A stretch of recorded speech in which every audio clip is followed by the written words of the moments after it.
Hey guys, welcome to the winners match of BSL Season 11, Choboleague Round of 16, Group, that's so much talking, Group D. We have Pink Protoss as Jess in the upper right-hand corner. Nice alliteration between everybody because we have Purple Protoss from Ashball, bottom left-hand corner. So Purple Protoss, Pink Protoss, all alliteration. Yeah. This is on BSL Eclipse, which I think this is BSL Eclipse rather than Standard Eclipse. I should have taken a look at the map name a little bit more closely. I just looked and saw that it was Eclipse and then continued. I'm really enjoying this set thus far, actually, and I'll admit along the casters, when they saw that it was an all Protoss grouping, they were like, I don't want to do it. But I think the games have been fairly interesting and exciting, and we've seen creative things, and I think very well thought out play altogether. I'll admit, I'm like secretly rooting for Hoff a little bit now. I feel bad for Hoender, to be honest. I feel like Hoender played to a skill level that was seen here where I almost wish he could have advanced. Hoff, though, I'm rooting for just because, one, I feel like it feels like Hoff's an underdog a little bit, is my feeling about it. And so I always like rooting for underdogs. And two, I really like the heads-up play that happened there with it, just like, yeah, get those two gateways down, and I like the heads up. And I feel like there was, I think what might have been happening with Hoff here and there is a bit of nerves. It's also possible lag.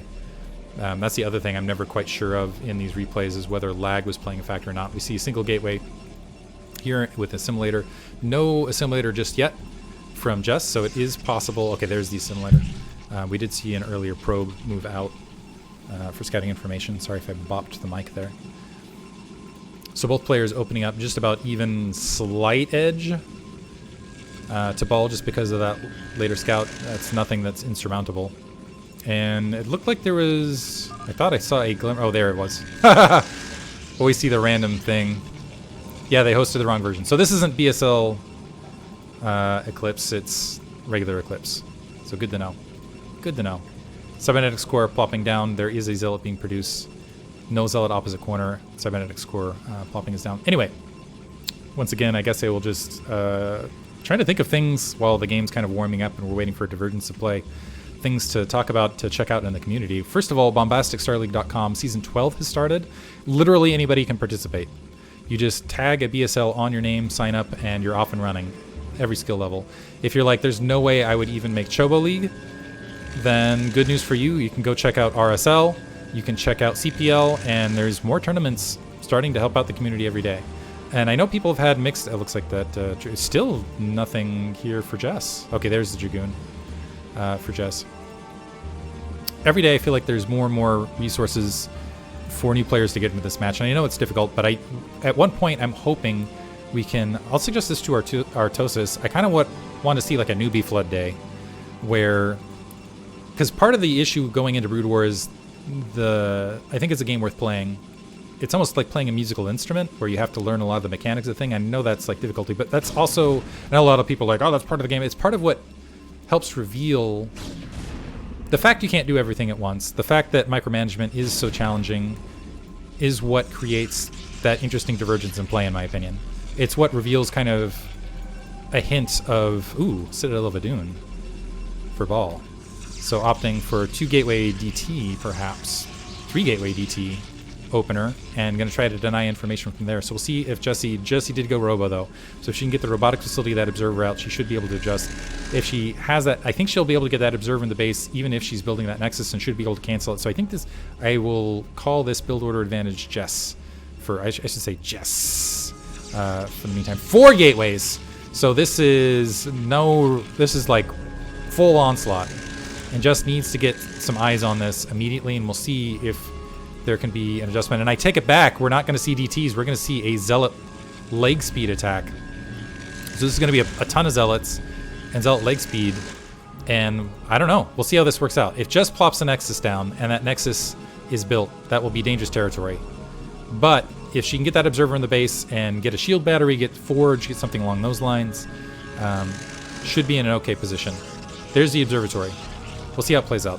Anyway, I would like to see like a newbie flood day, essentially, where everybody's like, okay, we're going to start playing on this day. And then it's kind of like a reset day.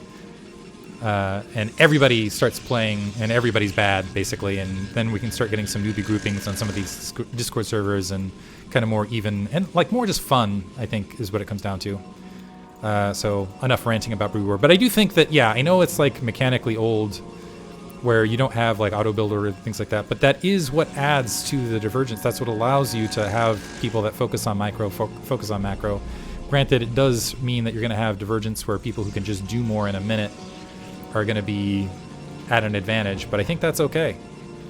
Other critical thing is, does this observer hang around close? Does it play it safe, or does it just dive in? And actually, I think the timing of this from Ball, there's going to be a couple factors here, because I think the timing of this build is such that the Zealots are going to press out just as Zealot leg speed's finished, so they're going to run across this map before Jess might have an opportunity to adjust.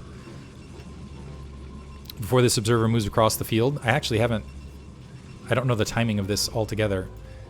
But I don't know if there's anything Jess can do to adjust to this. She has these 4 Dragoons just plopped on these 6 Dragoons now plopped on the front, but this is 2 gateways versus 4 gateways worth of production. Plus with the Zealot leg speed, that means the reinforcement happens very rapidly. This is the first eyes that Jess has on this. Now, how does Jess adjust? Does she get a forge? She needs to react immediately. She's fanning out a little bit, which is not what you want to do. I don't think. Does she want to give up ramp? Maybe she wants to give up ramp. Probes coming off the line. They're going to try to peel in and be the blockaders here. Ball regrouping, but I don't think you want this. I think you do want a Dragoon there. Ball still needs to micro this and get up in there. And now he's got the breach. This is trouble. Zealots surrounding these Dragoons, and when you can get on top of Dragoons like this, you can melt those Dragoons very, very rapidly.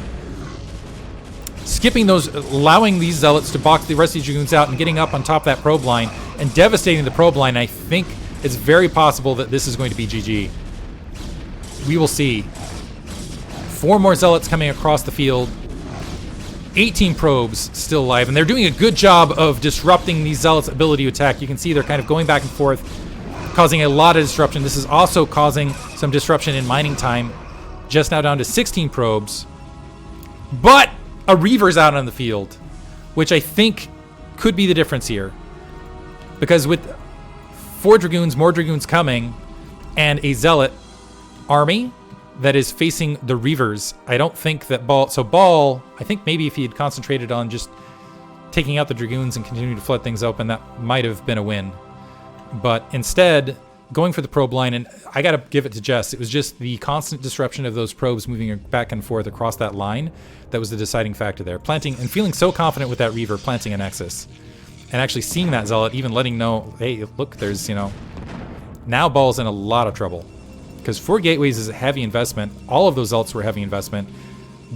Has a Templar Archives going to try to, I guess, go with DT, but the thing is, there's already an Observer, which is moving out, which might even see that DT as it's being produced. Maybe this is for High Templar instead, to try to play a little bit more defensively and deal with any sort of counterattack. But here's the thing is even then, and still no DT being produced, even then Jess is going to be able to see the tech as it's coming, and that's 2 Reavers on the front, very well protected. That's a lot of Reavers for this stage of the game. 2 Reavers, well, for what's out there. For what's out there, it's a lot of Reavers. It's comparative, right? It's like how many, it's like that counting meme. How many Reavers is a lot? 1, is that a lot? No. But for 4 Zealots, that's a lot, Or, 6 Zerglings, it's a lot. I don't know. Didn't work that meme well. It's a range upgrade. Point being, this is like Fort Knox right now, with that Nexus being built for this army. And Jess also can just continue to play short on gateways. She's getting a shuttle, is getting Reaver speed, and might even be able to go and do some harassment, honestly, with the few amount of Zealots that are out here. Kind of curious. Okay, yeah, going Templar and Storm tech, I guess, to try to deal with this. And this is the kind of that problem I was talking about earlier, where Ball, because he's skipped a lot of unit production, getting that assimilator, skipped a lot of unit production to try to even things out, might have fewer units than desired to deal with potential Reaver harass if Jesse decided to go with that, which I'm assuming perhaps because of the speed. It's also possible that... Here's the other critical thing. Jess hasn't plopped down any additional gateways in this interim time, which suggests to me that this is going to be more, harassy thing. And she's kind of almost playing it like, okay, you know what I'm going to do? I'm just going to even maybe go for a 3rd, depending on what I see. Love this positioning for Ball. Recognizing that situation, recognizing I'm in the dark. So instead kind of creating a nice Dragoon line along these standard entry points. But here's the thing, Jess has that observer overhead and can see, and if she's careful about it, should see these units where they're coming. Unfortunately getting a little impatient. Oh, able to end around. But yeah, I can just sweep to the north. And this back area, first of all, this is sealed out. This is SimCity'd against Reavers being able to do anything. So actually, no, just going to drop them instead. Pick off the High Templar. Oh!